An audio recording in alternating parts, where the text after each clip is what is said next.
know what I'm not saying is about. So can you roll the video for me? Shit my pants. Right.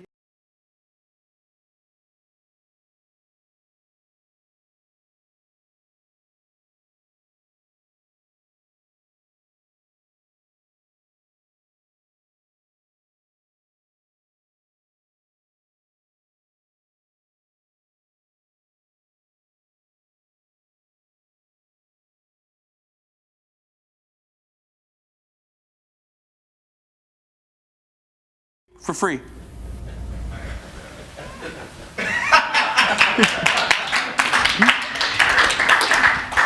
So as you can see, that could have gone one way or the other. And we'll talk a little bit about how we at Kmart did the marketing behind this whole Ship My Pants campaign. But here's the agenda first. I'll talk real quick about who I am. Steve did a great intro. Some of the real-time campaigns that have been very successful and what the results were and how they pulled those campaigns off. And then how you can deliver that, as well as some truths and myths about real-time marketing. And then we'll leave a few minutes about Q&A. So as Steve mentioned, I'm our Division Vice President of Mobile and Social Media for Sears Holdings. I have top of funnel mobile, so we split it up between top of funnel and bottom of funnel. I'll also talk about my history. So I had my own company for about 10 years, and it was 32 Gratitude. I had two divisions, personal branding and then digital and mobile strategy, and worked with a number of different clients. I have one book out, Career Sudoku, a second book that I'm a contributing author on for Social at Scale, and then have been featured in a bunch of different fun stuff. And as I mentioned, I'm a vegetarian, newlywed, and have two great stepkids. I also do a lot of yoga, so I'm one of those three people that seems to be having a very personal session this afternoon. So real-time marketing is still very, very new. So there's not a lot of case studies on it, but we're going to go through some of the case studies that there are and talk about how you can actually affect real-time marketing, what it's all about. Oreo's Dunk in the Dark got retweeted 15,000 times and took their Instagram following from 2,000 to 36,000. 34,000 Instagram followers was huge, but it wasn't just because Oreo was ready to go, right? They had been building off of a campaign that was their 100th anniversary campaign, and they had everybody in a room ready to go. They had all of their agencies ready to go, all of their brand leadership, all of their marketing leadership, and everybody in a room. And also understand, Oreo was ready to go in the middle of the Super Bowl. Right? So this wasn't just about knowing that there's a big moment and capitalizing on it. It was capitalizing on their 100th anniversary campaign. So they had some great results, but look at this. 5 agencies, the brand and marketing leadership on site in the middle of a Super Bowl. So their estimates was that it cost them almost $4 million to do this one campaign, this one Instagram. So realize real-time marketing takes a lot of effort to pull off. Now it's very, very successful, but it takes a lot to pull this off. It's not just about the big moment. So this is Oreos. Tide, does everyone remember Tide did this also in the middle of the Super Bowl? It got a little bit overshadowed by Oreo, but they had a really great one. You know, we can't get your black out, but we can still get your stains out. They did it almost immediately as well. They got 2,300 Facebook likes and 1,300 retweets. Pretty impressive given the rapid social media fire that was going on during the blackout and how much attention Oreo was getting during the blackout. How did they do it? They reacted immediately during the Super Bowl event. They also had engaging fans that they were doing on Twitter during the blackout, and they had a bunch of people in the same room as well. So you have to have people ready to go during these big events, right? If you don't have an entire staff and leadership ready to make decisions in the middle of these events, you can't capitalize on the real-time activity. This is a different example of how Dell has been doing real-time. Completely outside of a big event, Dell was getting a lot of complaints from customers about a product pricing. So what Dell did was change the entire product pricing within 24 hours. They had received intense heavy complaints about product pricing, and so within 24 hours, they looked at the complaints, analyzed what they could do, changed the price of the product, responded on a blog that they had changed the price, and then communicated to each customer that complained about the price that they had actually changed it. That is real-time marketing. Using social media, they were listening responded back, wrote a blog, and changed the price. That's pretty impressive. Kmart shit my pants. Wow. This was an intense undertaking, right? So we had to have quite a bit of, there we go, quite a bit of people on task to do this as well. Realizing we were taking the Kmart brand to a whole new level and putting the brand at stake. Kmart is known as a family brand. We have families that shop at Kmart. They come in with their whole entire family to decide how they're going to basically stretch their paycheck and what they're going to buy for the family, whether it's for their home or clothing or for their patio or gardening or for their kids' footwear. This is a family establishment. This is not a family commercial, right? This is not exactly what people want their kids to see ideally. So what we decided to do was real-time customer sentiment and seed it in social media. It was never intended to hit the TV for quite some time. So we seeded it in social media. We had a full-time staff watching it for 24 hours and 2 technology systems going for 24 hours, reading those reports every single 2 hours and reporting up to leadership. We had an online system going to look at those reports every 2 hours, and for the first 24 hours, were deciding whether or not to go or no go with this in a full online system. So we looked at it and said, okay, we're gonna release this to a full digital campaign and let it go. And that's when it really went crazy viral. And the Today Show picked it up without us knowing. Today Show picked it up and we're like, we love this campaign, we're gonna do a spot on it. And then it hit national media without us doing anything with it, literally, except releasing it in the online world. And then we decided to put national broadcast behind it. So it gets a life of its own, but we literally had a very targeted campaign behind it on how we were going to release it, because we had to know what the customer sentiment was going to be behind it. And because of that, you can see the results. It's had more than 20 million online views. It's got more media value than a Super Bowl commercial from 2013. Double-digit increase in Kmart's Net Promoter Score. You have to know what you're doing on all that stuff because you have to measure Net Promoter Score before and after a campaign to make sure you know what your results are going to be, obviously. 135% increase in Kmart's social interactions, and it's continued to be a top 10 YouTube video, and it's got a YouTube People's Choose Award is what they call it. I call it People's Choice Award because it doesn't make sense. Does that make any sense? What's a People's Choose Award? Write that down, see if someone's like, hey, you have a spelling error. Doesn't make any sense. Kmart did it again with big gas savings. If you say that a few times, you'll understand what that means. It's also a top 10 YouTube video, but we had to be careful again. Just because you can do it once does not mean you can do this twice. So you have to keep going in a campaign, and yet also understand that just because you're using sophomoric humor, the customers don't always want to respond to that over and over and over. Oreo had a fail when they tried to do their Pride Oreo with a rainbow. It didn't work like their Oreo Dunk in the Dark did. So it was a total failure for all intents and purposes.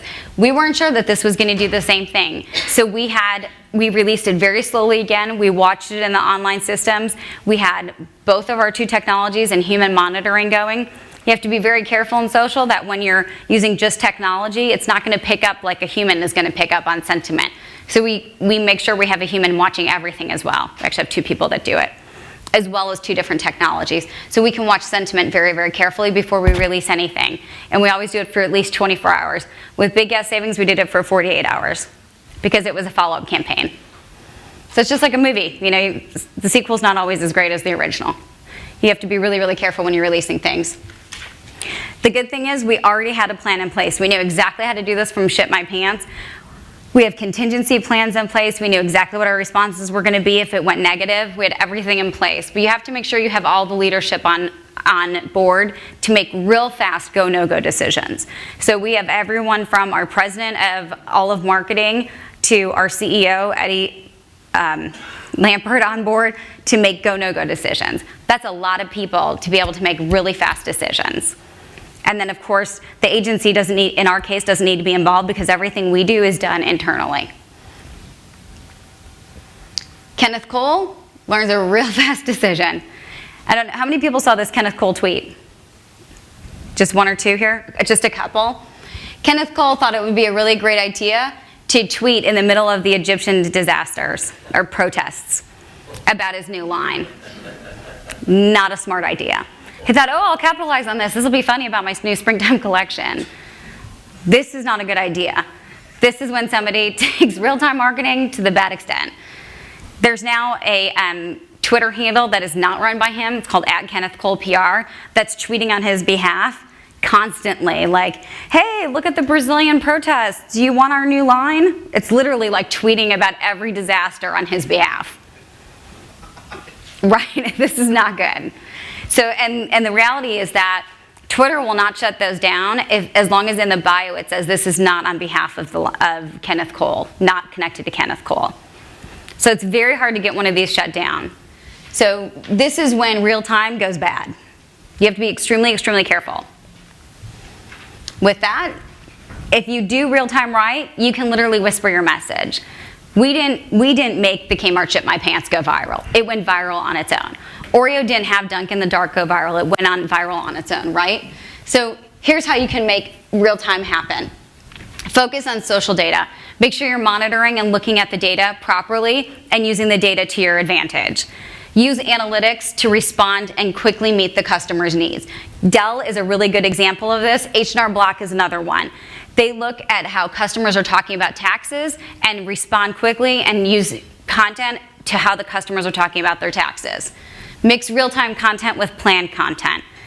We'll talk a second about how planned is canned content, but at the 2013 International CES show, Sprint mixed in their planned content with real-time content. We do this regularly with our Sears and Kmart channels. We just had the Man of Steel launch for Sears. We have regular content that's promoting that, but then one of the moderators, someone was like, hey, the Sears channel does a really great job, the social media team. One of my moderators responded back, you haven't seen The Last of Us, wahaha, like on Twitter. So really fun, immediate content. You have to have a really well-trained team that you have a lot of trust in to do that kind of stuff. But that's the kind of stuff you want to do. Executing real-time ad campaign balancing. This is exactly something we did with Ship My Pants and with Big Gas Savings. We knew exactly who we were targeting, but we had to continually balance that ad campaign all of the time to make sure we were reaching the right target. We were not going to, and we did not, release the ad campaign for Kmart Ship My Pants to the traditional Kmart customer like we would anyone else. We were very clear in who we targeted. We targeted Jimmy Fallon fans, we targeted Two Broke Girls, we targeted David Letterman fans, late night show fans. WWE, NASCAR, those are brands that are aligned with Kmart that kind of content would work very well in. And then as it got more and more viral, we opened it up to more traditional Kmart fans who might have been seeing it. But you have to continually balance that real-time ad campaign. Real-time content marketing. You want to develop content that's meeting an immediate market need, right? So when we see Ship My Pants go well, we want to get on that next piece, right? But that piece already has to be in development. Then you have to tweak those pieces. So like Oreo continues to do with their next piece, if the rainbow Oreo doesn't do well, then they've got to develop the next one. You always have to have a campaign going. Extensive preparation. Oreo, Kmart, I'm sure Tide as well, have built-in processes. We know exactly what we're doing. Agencies know how to work together. Our staffs know how to work together. More importantly, you know how to amplify as soon as it starts going well. If it starts going well and you don't know what you're doing to amplify it, it's going to completely die off. You have to know how to engage when something starts to go well. So social mobile TV is often real-time TV and multitasking. How many of you watch TV and have either your phone or your iPad or your computer with you? Right, this is pretty much how you watch TV. It's second screen TV now, right? So this is the common way to watch TV, which gives you a chance to do real-time marketing while someone's watching TV. 35% are interested in real-time games and challenges with TV shows. This is a great opportunity to market while somebody's watching TV. You'll see most of the time on Sears commercials and Kmart commercials now, there's a hashtag with them. So you can continue the conversation with Sears and continue the marketing once you see our commercials. That's one of our ways of engaging.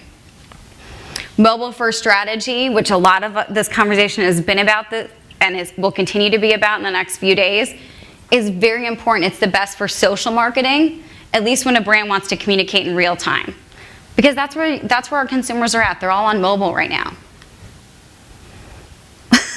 Sorry, looked over there, I was like, what happened? A couple of truths and myths. There's a difference between prepared and planned. Planned is canned, right? You don't want canned content. Consumers know the difference, they're smart. Prepared is about making sure you have the right resources, the right technology, the right staff. That's essential. Planned content, not fun, not great stuff. Another truth, there are going to be a lot more strikeouts than home runs, right? You're going to have a lot more content and creative and information you go through that ends up on the cutting room floor than you do that ever ends up being a viral success. We have a lot of great commercials that Kmart has still launched that are not the ship my pants, that are not the big gas savings. There are only a few of those. Oreo has done a lot of campaigns that are not the dunk in the dark. So is Tide. There are only a few of those. Real-time and branding can coexist. Kmart's Ship My Pants was about telling the story that we give store to home. We have 65 million products online. Big gas savings was because you get 30 cents off after a $50 purchase. It's not just about a funny commercial. Oreo Dunk in the Dark is dunking the Oreo in the milk. You can do real time and get branding. Tide, you can get your stains out with Tide. You want to still get a message out. You don't want to just do it because it's funny or because it's real time. You want to make sure you still are on your brand message. Myths. Being first is most important. This is definitely not the case. You want to be relevant as well. You want to make sure your content is relevant to your audience. So because everyone was in a room, Oreo was able to get their stuff out. So was Tide. But you absolutely want to be giving relevant content. Otherwise, your consumer is just going to be completely confused and have no idea why in the hell you're doing it. So there's no reason to do it. So make sure it's relevant. It's only about the big event. Big events are great, but as we heard Steve say, the Oscars were a big loss for a lot of people because it didn't matter that it was about a big event. If you don't have a continuing campaign, there's no reason to be doing it. There was no big event for Kmart to do Ship My Pants, but it was a huge success anyway because we were building around a campaign. Oreo had a big event, but they were building around their 100th anniversary campaign. So the big event just happened to be one time that they did their big campaign around. So the big event is great, but if you don't have a campaign, it won't really matter. And the other one is that real time is for social media. Sorry, that should be a myth. Real time is not just for social media. I had a great about 10-minute meeting yesterday with YieldBot. Where are the guys in the room? There they are back there. They have a great, potentially, I can't say great, but what looks like a great solution for doing real time in search. That's one point alone, that it's not just for social media. Social media is one avenue. We did it on TV. They have an avenue for search. It's for every area right now, particularly in digital, right? Certainly for mobile. This is not just one area. If you look at your real-time campaign and do it in one area, you are losing out on an entire different area for your customers. So you definitely want to continue your marketing for real-time across your spectrum. Don't do it just in social. You're going to miss a bunch of your customers. Questions?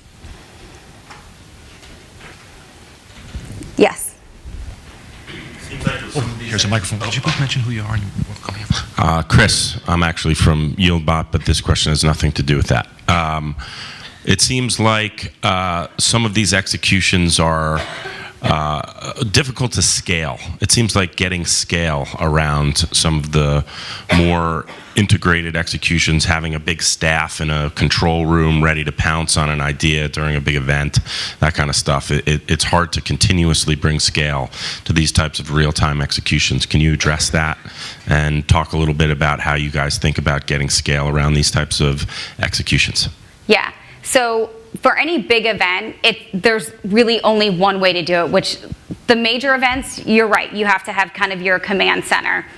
I don't think you need everyone in one room. So when we've done them for Ship My Pants or Big Gas Savings, or even when we look at doing them around holiday, we don't need to have everyone in a room because we have insanely specific processes down, and we use technology. We rely heavily on technology, and we have a specific process. So we know exactly how to escalate everything, exactly what the chain of command is, and we rely heavily on a phone tree and email.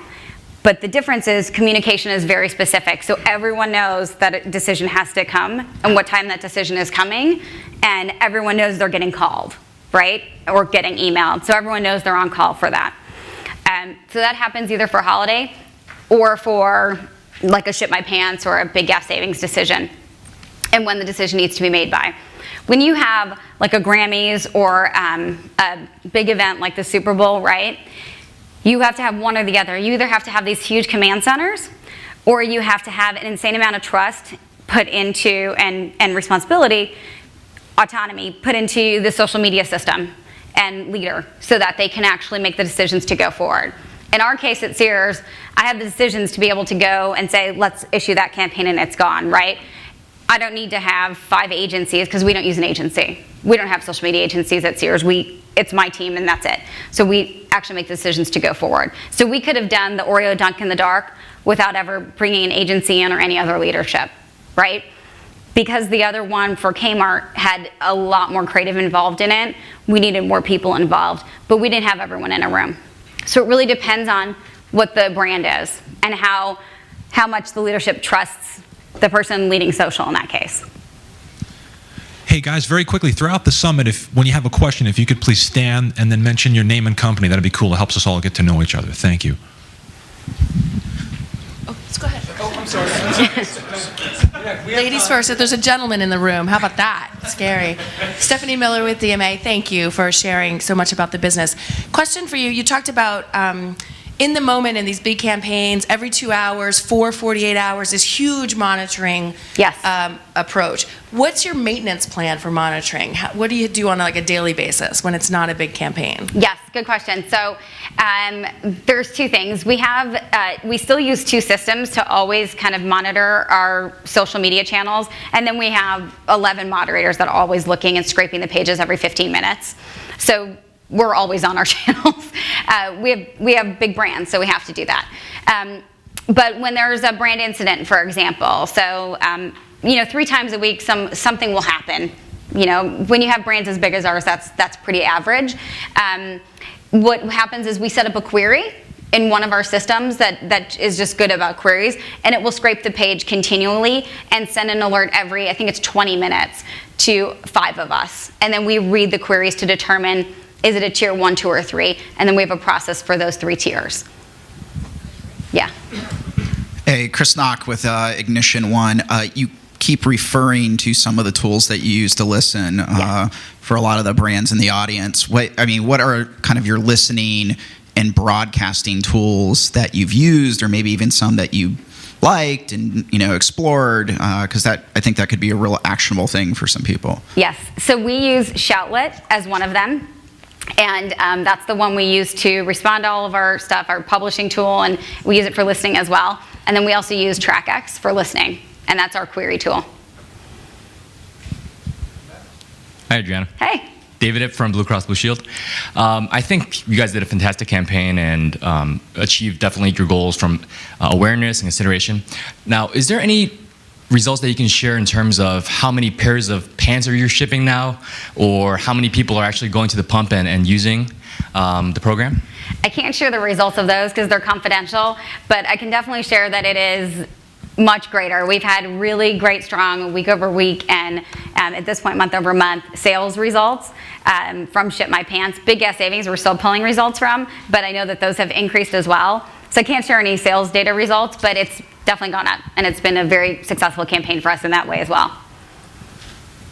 How dynamic was the media campaign? You said you need to be able to pounce, and you made some decisions about the campaign that amplified this. So how much and what kinds of data coming from these initial interactions early on and tests how did that inform the media plan as you move forward? Could that be dynamic too, or did you really have to commit to a certain media plan regardless? Broadcast media? Yeah. Yeah. So broadcast media, great question. What we did was wait to buy broadcast media for Ship My Pants until we knew exactly how the customer sentiment was going to pan out. And then we did responsive broadcast media purchasing and really slated it into the night slots. So the Jay Leno, David Letterman kind of, Conan slots. And then as it was getting more traction across all of online, we did more traditional media buying in kind of all of our traditional spots with Kmart and took over more of our Kmart spots. So we did more responsive broadcast buying than we didn't kind of slot it like a traditional Kmart commercial. Did you get any surprising insights from the early feedback that helped inform the plan? Absolutely, yeah. We literally held that spot and didn't put it in broadcast until we used all of the customer sentiment, and then social was what determined the media buy. What's the contingency plan? So when it goes wrong, what do you do, and what did you have in mind? Do you apologize for this? Do you come up with an explanation for it? Yeah, so our contingency plans are very, very detailed. They're like, it doesn't sound detailed, but it's 2 full pages of statements. And they're statements that go out from PR, they're statements that go out from social, they're statements that go out from corporate communications. And they're everything from 140 characters, obviously, to full statements. But to be honest, we didn't have an approach that we would need to use the contingency plan because we were seeding it so carefully that it wasn't ever intended to get too far if it didn't come back with really positive customer sentiment. So that if the customer sentiment was negative, it shouldn't have ever gotten too far. Go ahead. Thanks. Mike Friedman from the Golf Channel. Question regarding big gas savings. Do you have, in that listening period where you're evaluating kind of what you think is going to happen here, how much of a consideration is the impact on the pump side that you guys don't control with BP or something like that? Do you have to loop them into the fact that there may be a media storm that they may not be ready or trained for? Yes. So they have to agree that they have to look at the spot, they have to agree about the spot, they have to look at all of the contingency messaging, agree to the contingency messaging. It's quite a process back and forth. It's a very close connection. I have one exit question about the larger brand message here. Yeah. With this constant process, what brand message about Kmart are you trying to communicate here? What identity does this communicate when you have this kind of conversation? Really what is a kind of personality that you're developing for the company? What is the broader strategy for what kind of Kmart identity is being shaped by this? For us, it was to get Kmart back into the conversation. I mean, how many people were talking about Kmart before they saw this commercial? Really? So it was to get Kmart back into the conversation because Kmart just needed to break back into the conversation. Kmart had just been kind of quiet for a long time. And period, it was to break Kmart back into the conversation. And more importantly than that, it was to break Kmart back in and let people know that we did ship from store to home. Now that we have the 30-cent gas program, right, after you spend $50 as a member, and great if they get the concept of those 2 commercials, even better if they start talking about Kmart. And there are a lot of people talking about Kmart now that were not at all talking about Kmart before. Adriana, thank you very much. Thank you so much.